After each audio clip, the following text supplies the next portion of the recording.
Hi, I'm Mike Bellevue. I'm the black powder editor for Guns of the Old West magazine, and today we're going to be shooting the E.M.F company's Great Western II revolver.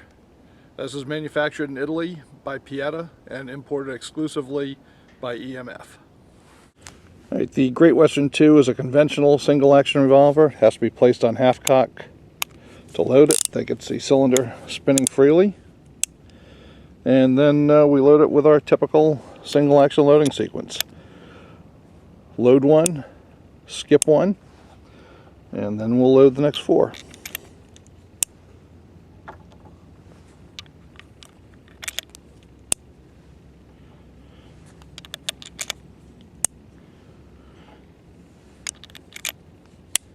Okay, at this point, when I cock it, you can see daylight. I'm going to be lowering the hammer on an empty chamber, and the gun is perfectly safe to carry.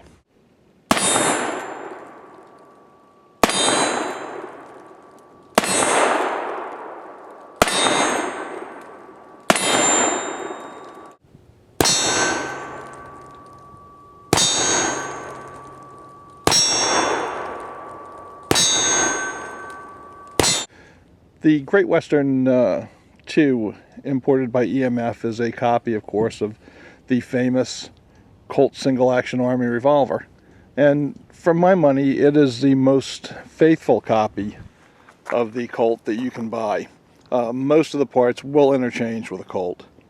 Now, on this particular gun, when I got it, it was in 4440. And this is the original 4440 cylinder. But my favorite caliber for revolvers is actually 44 Special. And Great Western IIs don't come in 44 Special. So I ordered a spare cylinder in 357 Magnum, and I sent it off to Alan Harton.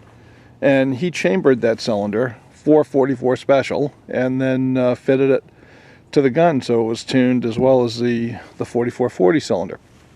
So now I've got a convertible gun. All I have to do is swap cylinders, and I'm good to go with either 44 Special or 4440.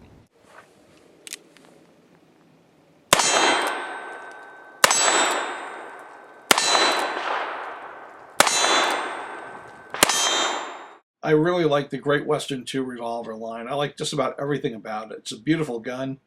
It has gorgeous color case hardening and bluing. It's very cleanly machined inside, and it's factory tuned, so it's got a great action, light trigger, but not too light.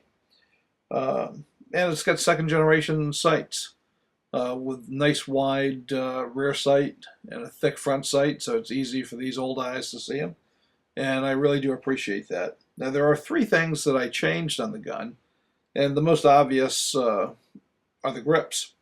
I wasn't crazy about the walnut or poly ivory that are offered as standard fare on these guns, and therefore I went to Eagle Grips, and Raj Singh fixed me up with a very nice set of stag grip well, they're elk, but they look almost exactly like sandbar stag. These are some of the best elks I've seen.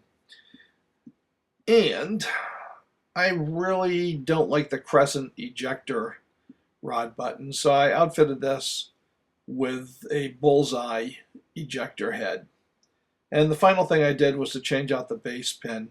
And this is my biggest gripe with Pieta 6 guns. The base pin has this shallow notch on just one side. Of course, it's got two of them because of the safety requirements of the Gun Control Act of 1968.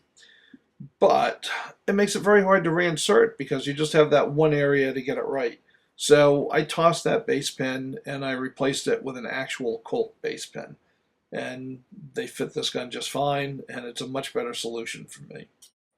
Rod Kibler of Rod Kibler Saddlery made a beautiful rig for the Great Western II for me. And this is the rig, and this is a closer view of the detail carving. It's all carved and spotted.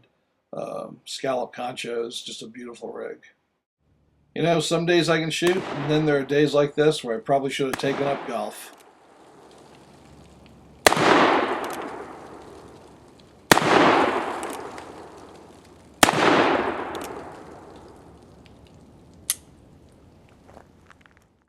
As you can see, the gun is quite accurate with both 44-40 and 44 special, but it's got a bit of a tendency to shoot to the left, and if I don't use enough right windage, I mess with it. One of these days I'm going to have the barrel turned a little bit to bring it more to POA, but for now I'll just keep using Kentucky windage and keep taking a few misses here and there.